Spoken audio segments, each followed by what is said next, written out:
All right, so this is for part three, and I actually couldn't give you. I didn't get to ask you, all those questions. I was rushing, and once again, I apologize. I'm so sorry to cut you off. I hope I don't leave a bad impression on you.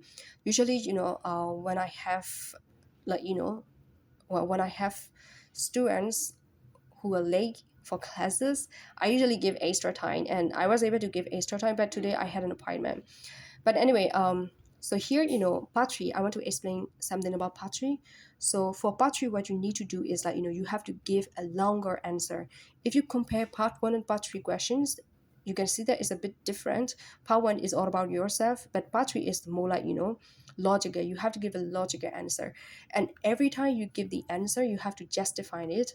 Meaning, like, you give one answer, then you have to explain why you give this answer. So for eczema in this case, on what occasions do people have to wait for a long time? So, in IS, there are many different types of topics, and sometimes you will find it very weird. Like you would think, like, who would ask these types of questions? Where IS does. So you have to be well prepared for any types of questions, and don't get nervous. Everything is within your knowledge. And here, when I ask you on what occasions do people have to wait for a long time, all you have to think is about yourself. But when you're giving answer, like, you try to give an answer from general perspective. um like, I will show you the sample answer that I will give for this question. So for me, the the thing that comes to my mind first is the exam results. Like, I do a lot of exams, and it's really, really, like, how can I say that, it's really torturing for me, to wait for the exam result, because I want to see the exam result right away. I want to see how much I get, and like, what is the outcome of my hard work. So, like, for sure, waiting for the exam result is one of the occasions. And the second occasions, you can talk about your bad days.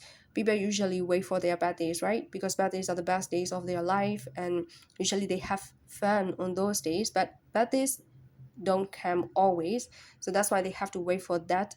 And also, you can talk about how people have to wait for the holidays. Just take Christmas as an example. Christmas only comes in December, so people have to wait for 12 whole months, or you can say 11 whole months, just to reach Christmas.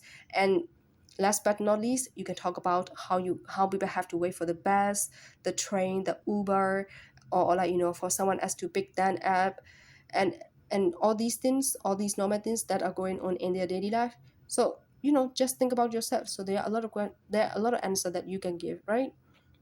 So I will be sharing the sample answer for these questions, and then you can look at it.